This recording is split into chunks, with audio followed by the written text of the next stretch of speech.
한국 대통령의 권한에 대해서 말씀을 드리겠습니다. 한국의 대통령은 우리가 흔히 제왕적 대통령이다 라고 이야기를 하고 있는데요. 그것은 대통령으로서의 권한도 크지만 다른 나라와 비교해서 특히 보다 많은 권한을 가지고 있다라는 그런 측면에서 우리가 제왕적 대통령이라고 부르고 있습니다. 무엇보다도 한국의 대통령은 국가 원수로서의 권한뿐만 아니라 행정부의 수반 역할을 동시에 맡고 있기 때문에 많은 행정권을 가지고 있습니다. 그 중에서도 가장 대표적인 권한이 장관이라든지 그런 고위공직자들을 임명할 수 있는 권한입니다. 일반적으로 한국의 대통령이 임명할 수 있는 고위공직자는 약 4,000명이 된다고 합니다. 그렇기 때문에 대통령 선거를 할 때마다 대통령을 돕는 많은 사람들이 이러한 대통령의 고위공직자 임명권에 큰 기대를 하고 대통령을 돕고 있습니다. 그래서 대통령 선거에서 각 대통령 후보의 캠프에 많은 사람들이 함께 참여하고 돕고 하는 현상이 일어나게 되고요. 경우에 따라서는 후보 간에 좀 과열 경쟁이 일어나는 이유도 이러한 대통령이 가지고 있는 막강한 임명권에서 연유한다라고 볼 수도 있겠습니다. 두 번째로 가지고 있는 행정권은 군 통수권인데요. 군의 최고 지휘자로서 군을 통수할 수 있는 그런 권한을 가지고 있습니다. 오늘날에는 군 통수권이 그렇게 큰 의미를 가지고 있지는 않습니다만은 과거 권위주의 시기에는 군을 대통령이 움직이고 지휘할 수 있다라고 하는 권한은 권위주의적 정권을 유지하는 데 아주 효과적으로 활용을 했고요. 종종 남용하기도 했습니다. 어쨌든 대통령이 군의 통수권을 가지고 있다라고 하는 것은 전쟁을 개전할 수도 있는 것이고요. 또 전쟁을 끝낼 수도 있는 것이고, 전쟁이라고 하는 것이 국민들의 생산과 재산에 막대한 영향을 미치는 그러한 정책 권한이라고 생각한다면 과연 이러한 군 통수권이 얼마나 한국의 대통령에게 막강한 힘을 부여하는지를 우리가 잘 알 수 있습니다. 두 번째로 제가 말씀드릴 수 있는 권한은 사법권인데요. 사실상 사법권이라고 하는 것은 사법부가 가지고 있습니다. 그런데 한국의 대통령이 가지고 있는 이 사법권의 정당성은 대통령이 국가 원수이기 때문입니다. 국가 수반이기 때문에 정부보다 더 상위에 있는 권위를 가지고 있는 것이죠. 다시 말하자면 한국의 대통령은 행정부, 입법부, 사법부로 통괄되는 이 정부 위에 존재하는 그런 권위를 가지고 있기 때문에 사법부가 행사하는 권한에 대해서 부분적으로 관여할 수 있는 그런 권한을 가지고 있습니다. 그러한 측면에서 한국의 대통령도 일부 사법권을 가지고 있다라고 말씀을 드릴 수 있고요. 대표적인 권한을 말씀을 드리면 법원과 헌법재판소의 재판관을 임명할 수 있는 권한입니다. 여기서 법원이라고 하는 것은 지방법원, 고등법원, 대법원까지 모든 법원을 말씀하는 것이고요. 한국의 경우에는 다른 나라에는 없는 헌법재판소가 있습니다. 헌법재판소는 독일이라든지 일본 같은 그런 나라에만 있는 것이고요. 미국이나 영국 같은 나라에는 헌법재판소가 없습니다. 그래서 한국의 경우에는 사법부가 법원과 헌법재판소로 약간 이분화되어 있는데, 여기서 한국의 대통령은 이 두 가지 사법기관의 재판관을 모두 다 임명할 수 있는 권한을 가지고 있다는 것이죠. 또 다른 사법권으로 말씀드릴 수 있는 것은 사면권입니다. 사면권이라고 하는 것은 법원의 판결을 사실상 무효화시키는 그러한 권한이기 때문에 실질적으로 재판을 하는 권한은 아니지만 재판의 결과에 대해서 영향을 미칠 수 있는 권한입니다. 그렇기 때문에 이러한 권한도 사법 권한의 일부분으로 우리가 간주할 수 있는 것이죠. 그 다음으로 말씀드릴 수 있는 권한이 계엄권입니다. 계엄권이라고 하는 것은 법적인 집행을 중단시키고 군사적 조치로 통치를 한다는 것입니다.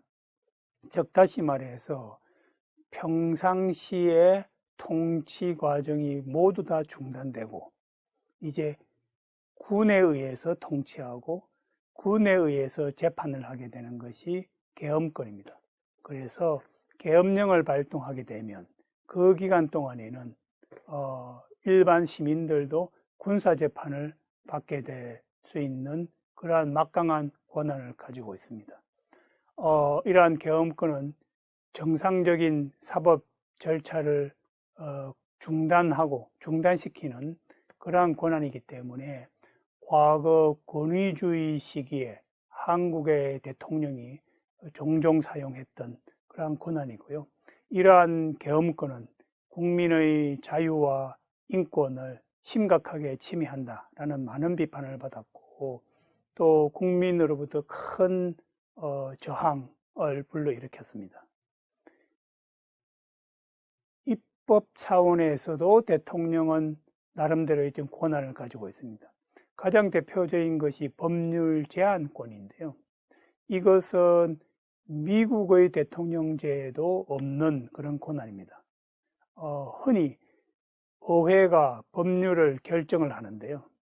그러면 법률을 결정하기 전에 먼저 법률을 제안을 해야 되겠죠. 그래서 법률이 제안되면 거기에 대해서 과반수로 결정하는 것이 의회의 입법 절차입니다. 그런데 법률의 제안을 의원 내각제에서는 의회가 제안을 하기도 하고 또 행정부가 제안을 하기도 합니다. 행정부가 제안할 수 있도록 법률 제안권을 준 이유는 의원 내각제에서는 바로 행정부가 의회의 다수당에 의해서 선출되기 때문에 결국 행정부나 의회나 사실상은 긴밀하게 연결된 그런 기구이죠. 그래서 의원 내각제에서는 대부분의 장관을 국회의원들이 맡고 있습니다. 이처럼 의회와 행정부가 긴밀하게 연계된 상황에서 행정부가 법률 제안권을 가지고 있고 물론 의회 의원도 법률 제안권을 가지고 있고 이러한 법률 제안권은 행정부와 의회가 동시에 가지고 있습니다. 다만 법률의 결정권, 즉 과반수로 그러한 제안된 법률을 통과시키는 권한은 입법부에만 있습니다. 이에 반해서 대통령제에서는 법률 제안권을 행정부가 가지고 있지 않습니다. 왜냐하면 행정부가 대통령제에서는 입법부와 명확하게 분리되고 있기 때문이죠.